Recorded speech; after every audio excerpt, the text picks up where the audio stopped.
Olá, povo de Deus, a paz de Cristo a todos, aqui é o Felipe. Bom, hoje nesse vídeo eu vou gravar uma resposta católica, né, a respeito do celibato dos padres. Por que isso? Bom, vocês estão vendo aqui, eu estou colocando,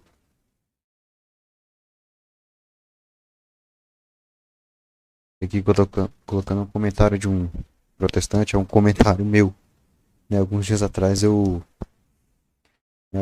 assisti um vídeo católico, um canal católico, né, no canal do missionário Daniel Silveira, por sinal um ótimo canal, já indico, né, ele é um ex-protestante convertido ao catolicismo, e faz excelentes vídeos de apologética católica, né? E, enfim, um dia ele gravou um vídeo em resposta a um pastor protestante que estava questionando o celibato dos padres e o papado de Pedro, usando a questão da sogra de Pedro, né? Para dizer que Pedro não era celibatário. Eu não vou tratar desse assunto aqui, né? Quem quiser uma explanação sobre essa questão da sogra de Pedro, assiste o vídeo do Daniel Silveira. Inclusive, eu vou deixar o link na descrição. Acontece que nesse vídeo, depois que eu assisti o vídeo, eu comentei, né, que Jesus pregou o celibato, citando aquela passagem de Mateus 19:12, que fala dos eunucos. E o cara veio e me deu essa resposta. Ele pegou e ele respondeu: MS Fé Católica, que sou eu, né? Jesus nunca pregou o celibato quando falava dos tais eunucos. Nossa, quando eu li isso, eu pensei: nossa, o que será que esse cara deve achar que é um eunuco, né? Pra falar uma coisa dessa. Enfim, aí ele colocou aqui: Paulo fala que o bispo tem a sua própria esposa e seja hospitaleiro. É, a Bíblia não exige ser, para ser um pregador da palavra, ser casado ou solteiro. Daí eu cheguei a postar uma resposta. Ele não respondeu, não postou mais nada, mas na verdade eu fiz alguns questionamentos, né? Eu perguntei: o que é um eunuco para você? O que você acha que Jesus quis dizer quando falou dos eunucos para o amor do reino de Deus? Eu perguntei: Paulo se casou? Se sim, onde fala da esposa dele? Onde que fala que Paulo era casado? O celibato, aí eu comentei, né? O celibato é para estar totalmente disponível para servir a Deus e para imitar Cristo de forma plena. Porque se você não sabe, Jesus Cristo não se casou. Imitar Cristo de forma plena porque Jesus não casou, né? Porque Paulo fala pro bispo ser casado uma só vez, do mesmo jeito que ele fala para as viúvas serem casadas uma só vez. Tá em 1 Timóteo 5:9. Eu vou mostrar a passagem aqui, né? Que é para não contrair segundo casamento depois da viuvez. Isso que Paulo tá falando. Eu vou explicar aqui, né? Primeiro vamos. Esse primeiro ponto. Eu vou meter aqui aos pontos que ele questionou. Ele perguntou: primeiro ponto. Ele disse que Jesus nunca pregou celibato em Mateus 19:12. Eu vou mostrar que Jesus pregou sim o celibato. Tá aqui a passagem. Inclusive aqui eu vou usar uma Bíblia protestante. Porque se usar uma Bíblia católica, ele pode dizer que está adulterado, né? É, eu já adianto que estou usando aqui como recurso apologético. Não é para católico ler Bíblia protestante, não. Bíblia protestante não serve para crescimento espiritual do católico, né? Católico lê Bíblia católica. Mas vamos lá, né? Mateus capítulo 19. Eu tô lendo aqui na versão Almeida Revista Corrigida. Os mais usados pelos protestantes, né? Vai estar aqui, Mateus 19:12. Vamos ler aqui o contexto. Vamos ler aqui desde o versículo 1 até chegar no 12, para a gente entender o contexto. E começa assim, Jesus dizendo: E aconteceu que, concluindo Jesus esse discurso, saiu da Galiléia e dirigiu-se aos confins da Judéia para além do Jordão. E seguiram-no muita gente e curou-os ali. Então chegaram ao pé dele os fariseus, tentando e dizendo-lhe: É lícito ao homem repudiar sua mulher por qualquer motivo? Ele, porém, respondendo, disse-lhes: Não tendes lido que no princípio o Criador fez macho e fêmea? E disse: Portanto, deixará o homem pai e mãe, se unirá à sua mulher, e serão dois numa só carne? Assim não serão mais dois, mas uma só carne. Portanto, o que Deus ajuntou não separe o homem. Disseram-lhe eles: Então por que mandou Moisés dar-lhe carta de divórcio e repudiá-lo? Disse-lhes ele: Moisés, por causa da dureza do vosso coração, vos permitiu repudiar a vossa mulher. Mas ao princípio não foi assim. Eu vos digo, porém, que qualquer que repudiar sua mulher, não sendo por causa de prostituição. Eu não vou entrar aqui na questão se tem prostituição ou se a tradução está certa, né? E casar com outro comete adultério. E o que casar com repudiada também comete adultério.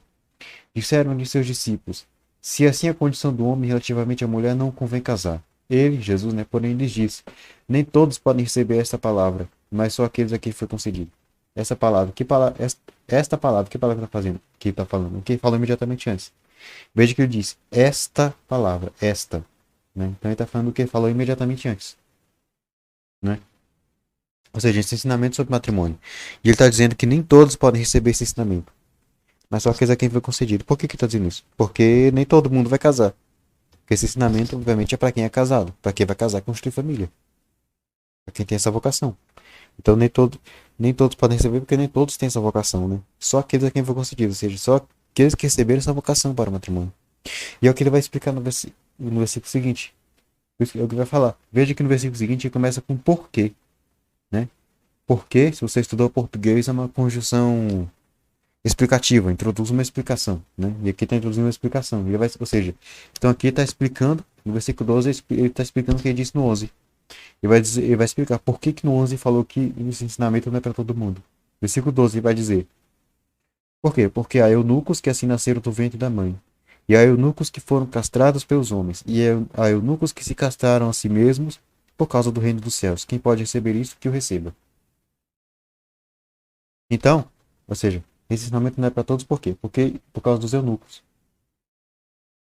Eunuco, para quem não sabe, você pode estar pesquisando no Google depois. Eunuco é um homem castrado, um homem que é esterilizado. No tempo de Jesus é comum que os reis tivessem servos eunucos, né? Que eles eram castrados para que eles não construíssem família e pudessem estar sempre disponíveis para servir o rei. E Jesus fala que tem os eunucos que nasceram do ventre da mãe, ou seja, os que são estéreis de nascença, os eunucos que foram castrados pelos homens, ou seja, aqueles que foram castrados mediante um procedimento cirúrgico, eram estéreis por meio de uma cirurgia, né? E os eunucos que se castraram a si mesmos por causa do reino de Deus. É evidente que aqui Jesus não está falando de gente que queria se autocastrar fisicamente falando. Não tá falando Nesse último caso, ele não fala de castração física. Porque, porque ninguém fez isso na história da igreja. Ninguém se autocastrou por amor do reino de Deus. Então não é uma castração física. Não é, nesse último caso, ele não está falando de castração literalmente. Né? É, então é por causa desses eunucos. Os eunucos que assim nasceram do ventre da mãe, estéreis de nascença. Os eunucos que são castrados por mãos humanas, ou seja, os que se tornam estéreis por meio de cirurgia. E os que se fazem eunucos, os que se castram a si mesmos pelo reino de Deus. Por causa desses eunucos, que esse ensinamento sobre matrimônio não é para todo mundo. Vai ficar ainda mais claro que nesse caso, nesse último caso, Jesus não está falando de uma castração física, e que está falando sim, nesse caso sim, está falando de celibato. Vamos ver aqui é o grego. Está aqui Mateus 19:12 no grego, texto grego. Tá aqui o texto grego e tem inglês embaixo, né? Aqui o termo eunuco, né? A última ocorrência do termo na passagem, né? Aqui, ó, esse aqui, ó. Aqui, ó, eunucos, em inglês. Vamos, agora vamos ver o dicionário do grego, o que significa, né? Número 2135 da Concordância de Strong. É um dos mais conhecidos dicionários do grego hebraico bíblico. Tá aqui em inglês, né? Traduzido para o inglês. Assim, quem sabe o básico do inglês consegue traduzir sem problema.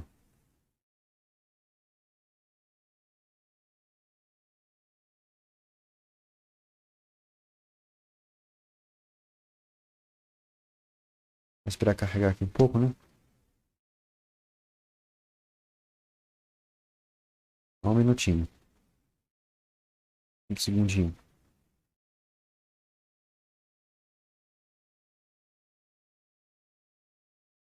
Aí.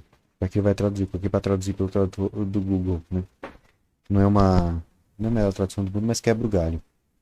E qualquer pessoa, como eu disse, qualquer pessoa que entende básico de inglês consegue entender o que está escrito em inglês, né? Então ele coloca assim, o significado. Ah, um camareiro, né, o termo que é traduzido como eunuco. Um camareiro, guardião do quarto de dormir de um oriental potentado, eunuco. Um empregado, né, um servo. Letra B, o que nos interessa. Um eunuco, pessoa castrada ou alguém que voluntariamente se abstém do casamento. Em segundo caso, porque naquela passagem Jesus está falando especificamente de pessoas que não são casadas. Então é esse segundo caso. Pessoas castradas que não são casadas. Então, o eunuco, uma pessoa castrada, aqui no caso, literalmente falando, ou alguém que voluntariamente se abstém do casamento. Castrado é figurativamente falando, uma castração espiritual, não física, né? Espiritual porque a pessoa vive o celibato, porque a pessoa não tem vocação por matrimônio. Por isso é uma castração espiritual. E esse caso aqui é o caso dessa passagem, né? Quando Jesus fala, e há eunucos que se castraram castraram a si mesmo por causa do reino dos céus. Como eu disse, esse castrado aqui nesse último caso não é uma castração física, literal. Porque ninguém fez isso ao longo da história. Ninguém se castrou a si mesmo por causa do reino dos céus. Isso não é uma castração física. Então, é esse caso aqui, ó. Alguém que voluntariamente se abstém do casamento. O grego confirma. Aqui Jesus está falando de alguém que voluntariamente se abstém do casamento por causa do reino dos céus. Aqui, ó. É o lucro que se castraram a si mesmo por causa do reino dos céus. Ele está falando de gente que se voluntariamente se abstém do casamento por causa do reino dos céus. Se isso aqui não é celibato, é o quê? Primeiro ele dá um ensinamento sobre matrimônio e diz que não é para todo mundo. E depois ele vai explicar por que não é para todo mundo e cita os eunucos como a razão disso. Os eunucos, né, os eunucos que nascem do ventre da mãe, desde o ventre da mãe, ou seja, estéril de nascença. Os que se tornam eunucos pelas mãos dos homens, né, os esterilizados mediante cirurgia. E os que assim mesmo se fazem eunucos, assim mesmo se castram pelo reino de Deus. Aqueles que voluntariamente se abstêm do casamento por amor ao reino de Deus. Se aqui não está falando de celibato, eu não sei mais o que ele está falando. Né? Então, né, e essa não foi a única vez que Jesus pregou sobre celibato. Veio aqui no mesmo capítulo.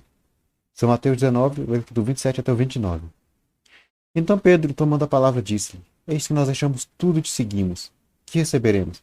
Jesus disse-lhes: Em verdade vos digo que vós, que me seguistes, quando na regeneração o Filho do Homem se assentar no trono da sua glória, também vos assentareis sobre 12 tribos, para julgar as 12 tribos de Israel. E agora vai o que nos interessa. Versículo 29. E todo aquele que tiver deixado casas, ou irmãos, ou irmãs, ou pai, ou mãe, ou mulher, ou filhos, ou terras, por amor do meu nome, receberá 100 vezes tanto e herdará a vida eterna. Herdará a vida eterna. Veja que são vários outros. Casa, ou irmãos, ou irmãs, ou pai, ou mãe, ou mulher, ou filhos, ou terras. Ou seja, não precisa ser tudo junto. Quem deixou alguma coisa, são opções, né? Quem deixou alguma dessas coisas por amor do reino dos céus. E entre essas coisas, o que Jesus coloca aqui? Mulher ou filhos. Quando ele fala mulher ou filhos, Jesus está se referindo ao que especificamente? Casamento, vida matrimonial, família, não é? Ou seja, aqueles que renunciam. Então Jesus está falando que quem renuncia a família, renuncia um casamento e vida matrimonial por amor do nome de Jesus, ou seja, quem para servir a Jesus Cristo vai receber a vida eterna. O que é renunciar? O que seria renunciar mulher e filhos? Renunciar uma vida matrimonial, uma família por amor do nome de Jesus? Se isso aqui não é celibato, não sei o que é. Então, está claro que Jesus realmente pregou o celibato. E outra, e mesmo que Jesus não tivesse falado uma só palavra sobre o celibato, ainda assim ele pregou o celibato. Como? Que ele pregou pelo exemplo. Ele pregou pelo exemplo. Não foi só com palavras, ele pregou pelo exemplo. Porque pregação não é só com palavras, é com exemplo também. Prega-se também pelo exemplo. É tanto que aquele ditado que diz que as palavras arrastam, as palavras convencem, mas o exemplo arrasta. Né? E tem aquela frase de São Francisco de Assis, né, que diz que evangelize sempre, se preciso use palavras, porque às vezes o exemplo fala muito mais do que as palavras. Tanto que Jesus várias vezes denunciava a hipocrisia dos fariseus. Por quê? Porque os fariseus, eles pregavam, mas não viviam o que pregavam. Eram hipócritas. Por quê? Porque uma pregação, sem a pessoa viver o que prega, não tem valor, né? Porque, ou seja, o exemplo é que arrasta. O exemplo, às vezes, vale muito mais que a palavra. Então Jesus pregou o celibato pelo exemplo. Porque ele não se casou. Eu creio que eu não preciso provar isso para ninguém. Jesus não se casou. Ele foi celibatário. Ele foi solteiro a vida toda. Ele foi celibatário, foi solteiro, para estar totalmente disponível para servir a Deus, para servir o reino de Deus, para a sua missão de pregar o evangelho. Então ele pregou o celibato pelo exemplo. Não só pelas palavras, mas também pelo exemplo. Ele deixou o exemplo. Ser celibatário para estar totalmente disponível para servir a Deus, para o anúncio do evangelho. Ele deixou o exemplo. Né? Então, sobre a questão de Jesus não ter pregado o celibato, já está respondido. O segundo ponto, ele fala que Paulo diz que o bispo tem que ter sua própria esposa e ser hospitaleiro. Ele não colocou aqui a passagem, mas eu sei qual passagem que ele está se referindo. Né? Está na primeira carta de São Paulo a Timóteo, no capítulo 3. Aqui, ó. Versículo 2, 1 Timóteo 3:2. Convém, pois, que o bispo seja irrepreensível, marido de uma mulher, vigilante, sóbrio, honesto, hospitaleiro, apto para ensinar. Perceba que Paulo fala, marido de uma mulher. Se uma muda tudo. Uma não pode ser retirado. Uma mulher, ele está limitando a quantidade de casamento. Só pode ser, ou seja, está falando casado uma só vez. Né? Tanto que algumas traduções vai trazer casado uma só vez. E aqui, o que Paulo está falando aqui, ser casado uma só vez, é o seguinte. Todo mundo sabe que para Deus o casamento é o quê? Até que a morte separe. Jesus falou, não separe o homem que Deus uniu, né? Até que a morte o separe. E São Paulo fala em 1 Coríntios 7, 39 e 40 que a mulher, quando fica viúva, ela pode se casar de novo. Então, ou seja, e o homem também, a regra obviamente vale para o homem. Então, ou seja, o homem e a mulher, pessoa depois da viuvez, pode casar pela segunda vez, mas só depois da viuvez. Então, contrair um segundo casamento seria depois da viuvez. Então, o que Paulo está falando aqui, quando fala para ser marido de uma mulher, é o seguinte: é quando o bispo ficar viúvo, ele não contrai um segundo casamento. Porque ele só poderia contrair um segundo casamento depois da viuvez. Se ele casou uma vez, ele já é marido de uma mulher. Se ele não casar de novo, ele vai continuar sendo marido de uma mulher. Não casar de novo. Então, ou seja, o que o Paulo está recomendando aqui, na verdade, é o celibato depois da viuvez. É que o bispo vive o celibato depois da viuvez. E como é que eu provo que é exatamente isso? Eu vou mostrar que ele deu essa mesma recomendação para as viúvas. Eu não coloquei na minha resposta, né? No comentário que eu mostrei aqui. 1 Timóteo capítulo 5, mesma carta, versículo 9. Nunca seja escrito aqui, ó. Nunca seja escrita viúva com menos de 60 anos e só que ter sido mulher de o quê? Mulher de um só marido. Mulher de um só marido. Pensa comigo, uma viúva. Se ela é viúva é porque ela teve um marido que faleceu. Então ela já foi casada uma vez, já foi mulher de um só marido. Se ela casar de novo, ela já vai, não vai ser mais a mulher de um só marido, ela já vai estar contraindo o segundo casamento. Então Paulo fala para ser mulher de um só marido, o que que ele está querendo dizer? Continuar sem casar. Continua sem casar. Porque ela já casou uma vez, já tem um marido, já teve um marido. Então Paulo fala para ser mulher de um só marido, ou seja, para dizer o quê? Para continuar sem casar. É a mesma coisa pro bispo lá, no caso 1 Timóteo 3. E ele dá essa uma recomendação aqui também, e depois ele dá também, né, ele dá essa mesma recomendação para os diáconos, né, que é o versículo 12: o diácono seja marido de uma mulher, governe bem seus filhos e suas próprias casas, e vem dar a mesma recomendação a Tito, quer dizer, aos presbíteros, na carta a Tito, perdão. Tito, capítulo 1.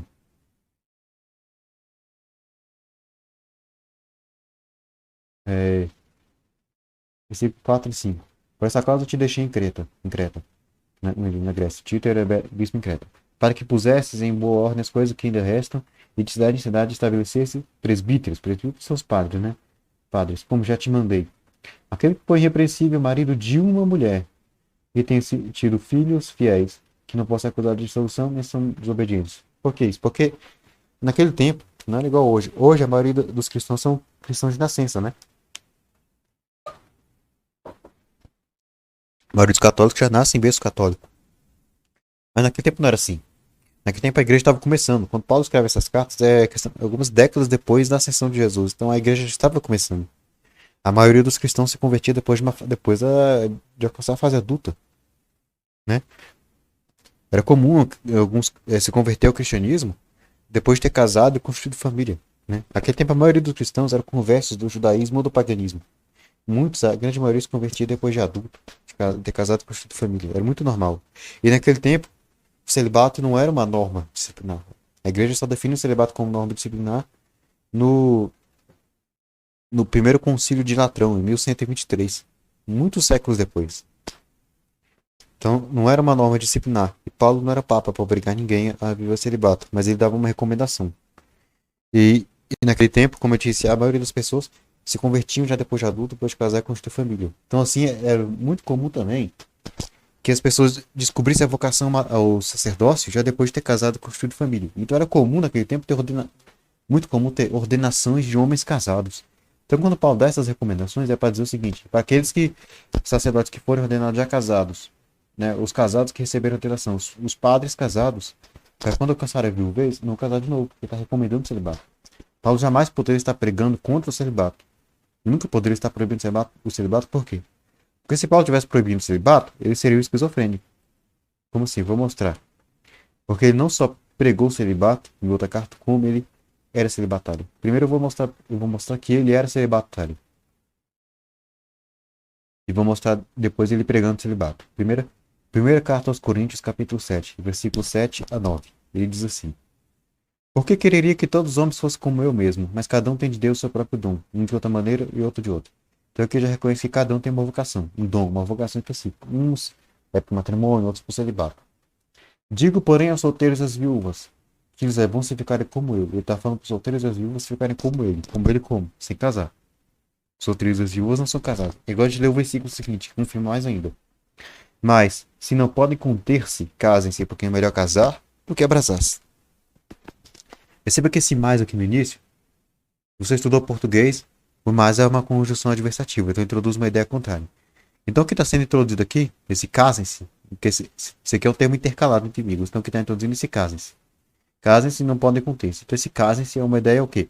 Contrária ao que ele falou no versículo anterior, o quê? Ficarem como ele. Casar-se é uma ideia contrária a ficar como Paulo. Se casar-se é uma ideia contrária a ficar como Paulo, então ficar como Paulo é o quê? É ser celibatário. É ser solteiro, celibatário. Então ele está falando para ele está dizendo que é celibatário. E aqui está pregando celibato. Está recomendando aos solteiros e aos viúvos permanecerem como ele, celibatário. Né? Ele fala para os solteiros e as viúvas ficarem como ele, mas se não puderem conter, se conter, guardar continência, casem-se. O mais aqui, condição adversativa, introduzindo uma ideia contrária ao que ele falou antes. O que ele falou antes, ficar como ele. A ideia contrária é casar-se. Casar-se é uma ideia contrária, oposta a ficar como Paulo, ou seja, oposta a ser celibatário, porque Paulo era celibatário. A ideia oposta a casar-se é ser celibatário. E agora eu vou mostrar aqui todas as vezes que ele pregou o celibato. Vou mostrar nesse capítulo. No capítulo 1 Coríntios 7, mesmo capítulo. Começando pelo versículo 1. Diz assim: Ora, quanto às coisas que me escrevestes, bom seria que o homem não tocasse em mulher. Ele está falando para o homem não tocar em mulher. Bom seria. Então, ou seja, bom seria que o homem fosse o quê? Celibatário. Né? Então a gente desce mais um pouco. Né? Aqui é a passagem que ele diz que é celibatário e tudo mais. Vou descer mais um pouco e vou mostrar de novo ele pregando celibato.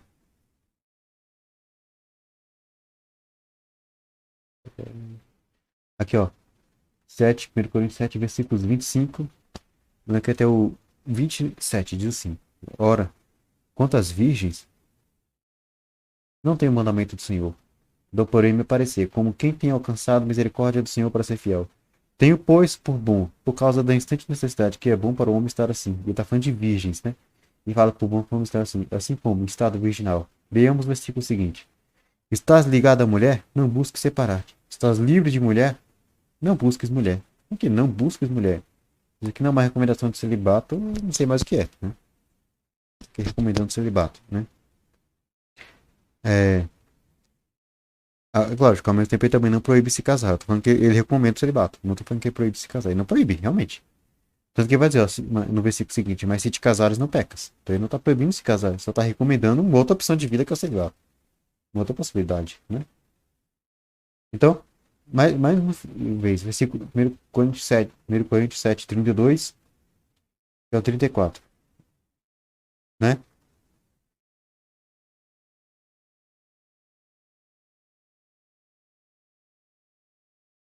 Isso aqui justamente é a passagem também que explica uma das razões por que os padres não se casam. Aqui, ó. 1 Coríntios 7, 32 a 34. E bem quisera eu que estivesse a ser cuidado. O solteiro cuida das coisas do Senhor, em como há de agradar ao Senhor.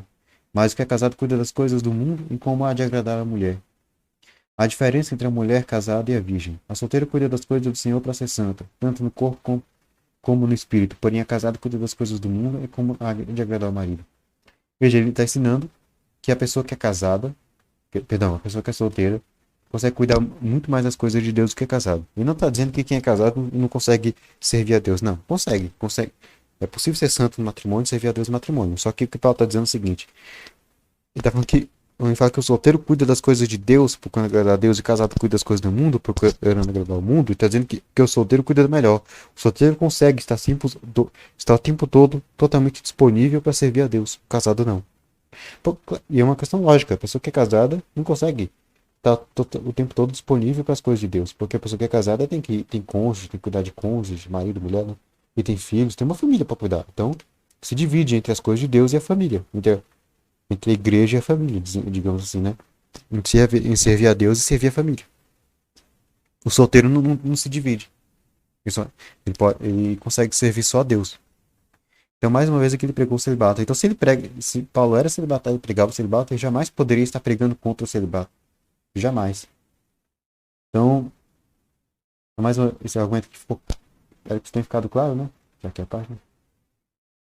Voltando aqui para o último ponto que ele coloca, que a Bíblia não exige para ser um pregador da palavra ser casado ou solteiro. Aqui ele acabou de se contradizer, porque porque antes ele tinha dito que Paulo fala que o bispo tem sua própria esposa. Então, ele citou isso como se estivesse dizendo que Paulo estava proibindo o bispo de ser celibatário, como se Paulo estivesse proibindo o celibato. É a impressão que dá, né? Como se Paulo estivesse dizendo que é obrigado a ser casado e tudo mais. Só que aqui ele fala o quê? Que a Bíblia não exige para ser um pregador da palavra ser casado ou solteiro. Ou seja, não exige ser casado, mas também não exige ser solteiro.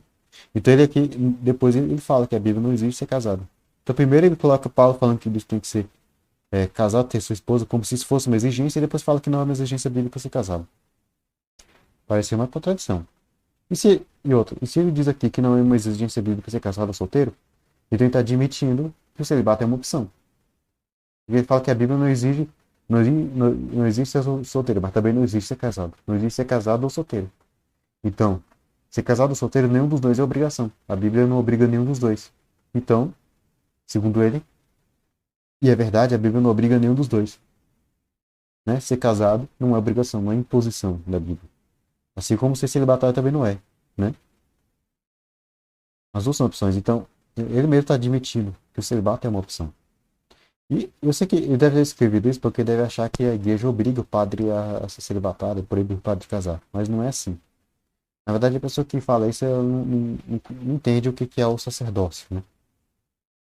Enfim, a primeira coisa que você deve entender é que, primeiro, a igreja não obriga ninguém a ser padre. O primeiro motivo por que o padre ele vive o celibato por vontade própria. Porque ninguém vira padre contra a própria vontade.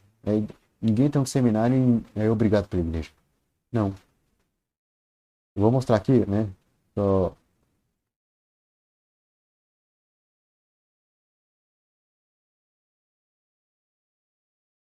Vou mudar aqui a tela, né? Eu vou mostrar aqui o que a igreja diz sobre o sacerdócio.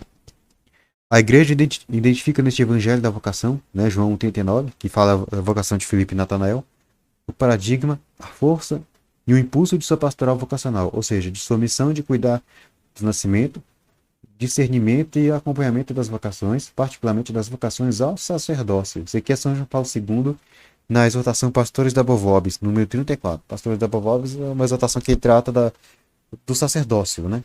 Da formação e da vocação para o sacerdócio. Ele está dizendo que o sacerdócio é uma vocação que tem que ser discernida, porque ele fala que é a pastoral vocacional da igreja, né? Que fala da pastoral vocacional, que a igreja tem que cuidar do nascimento, discernimento e acompanhamento das vocações. Pastoral vocacional é uma coisa que tem todo diocese, que é a pastoral da igreja que cuida do quê? Do discernimento vocacional dos católicos, de ajudar os católicos a discernir, principalmente na vocação sacerdócio, né? Ou seja, João Paulo II está dizendo o quê? Que o sacerdócio é uma vocação que deve ser discernida, que nasce na pessoa e tem que ser discernida antes da pessoa aceitar. Ou seja, não é uma vocação imposta, é uma vocação de ser discernida. A igreja não impõe o sacerdócio a ninguém. Não é algo imposto. E agora eu vou citar o Catecismo da Igreja Católica, parágrafo 1583. Diz assim: alguém validamente ordenado pode, é claro, por motivos graves ou graves, ser exonerado das obrigações, das funções ligadas à ordenação ou supervício de exercê-las. Então, aqui o Catecismo já diz que existe a possibilidade de uma pessoa deixar o ministério sacerdotal, o sacerdote. Né? E que está no Código Canônico, nos cânones 290 e 293, que eu já vou citar daqui a pouco. Mas jamais, é, é, mas jamais pode voltar a ser leigo no sentido estrito. Ou seja, um sacerdote que deixa o ministério, ele deixa de exercer o ministério, ele não deixa de ser sacerdote. Ele continua sendo sacerdote. Porque o sacramento da ordem vai dizer aqui, ó, porque o caráter impresso pela ordenação permanece para sempre. O sacramento da ordem é indelével. Nunca acaba, a marca da ordem nunca se apaga. Então, o padre, ele pode deixar o ministério, mas ele continua sendo padre. Ele só não vive mais como padre. Ele vai viver como leigo, embora não volte a ser leigo no sentido estrito. Existe essa possibilidade. A vocação é missão, novamente, vocação. Sacerdócio é vocação, não é imposição. E a missão recebida no dia de sua ordenação marca a pessoa de modo permanente. Tanto, ou seja, novamente, é permanente. Não tem como apagar a marca do sacerdócio. E agora, para finalizar, vamos ao Código de Direito Canônico. Aqui, ó.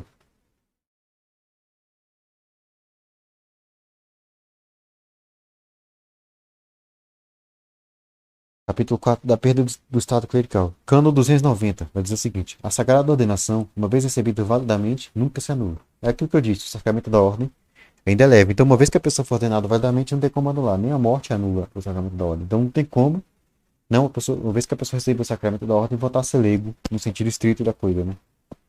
O que pode, como eu disse, é voltar a viver como leigo, mas não voltar a ser leigo. Ou seja, a ordenação desaparecer, ser anulada. Isso não existe.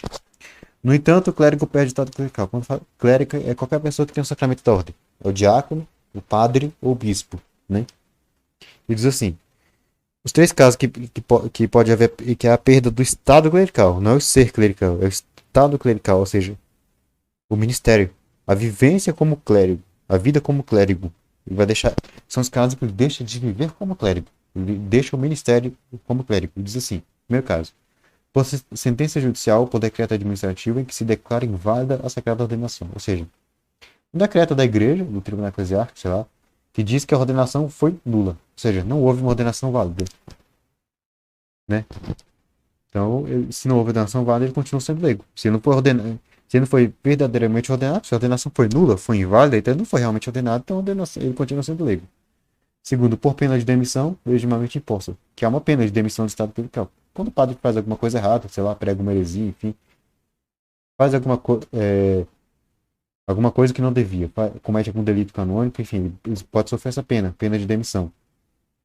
Terceiro, por rescrito da Sé Apostólica, uma decisão da Sé Apostólica, né? O qual é concedido pela Sé Apostólica aos diáconos por causas graves e aos presbíteros por causas gravíssimas, ou seja, decisão da Sé Apostólica, que a Sé pode conceder a pedido do clérigo, né? Causas graves ou gravíssimas. Uma causa grave ou gravíssima seria, por exemplo, o cara, por exemplo, no caso de um padre, uma causa gravíssima seria, por exemplo, ele não está conseguindo viver o celibato. Ele está com dificuldade de viver o celibato. É uma causa gravíssima para ele deixar o ministério. Aí o cano 291 vai dizer: exceptuando o caso referido no cano 290, número 1, né, que é esse caso aqui. Esse caso aqui. A perda do estado clerical não acarreta consigo a dispensa da obrigação do celibato. Quer dizer o quê?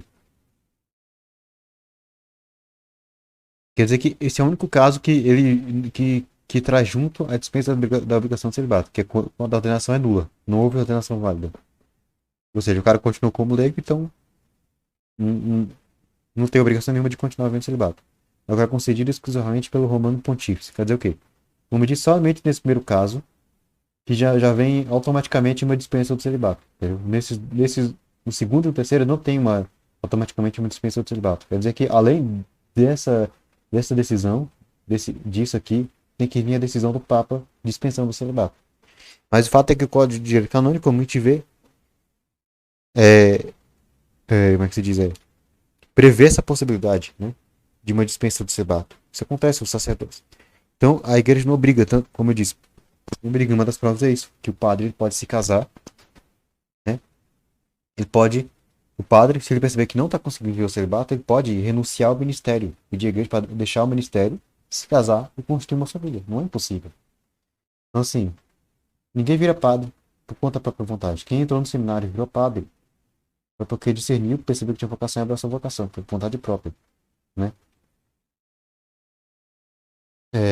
E mesmo assim, o padre ele ainda tem a possibilidade de, se perceber que não tem vocação, de perceber que não consegue ver o celibato, ele pode deixar o ministério, casar e ter filhos. É uma possibilidade. Então, a gente vê aqui esses pontos que o cidadão apresentou, não, nenhum deles são verdadeiros, digamos assim. São interpretações distorcidas, né, da Bíblia. O fato é que a Escritura se ensina o celibato e o celibato é uma vocação. Não é uma imposição, é uma vocação. Alguns recebem esta vocação e abraçam por vontade própria. Então, era isso que eu queria falar, né? Se você gostou do vídeo, deixe seu like, se inscreve, compartilha, ative as notificações e até a próxima.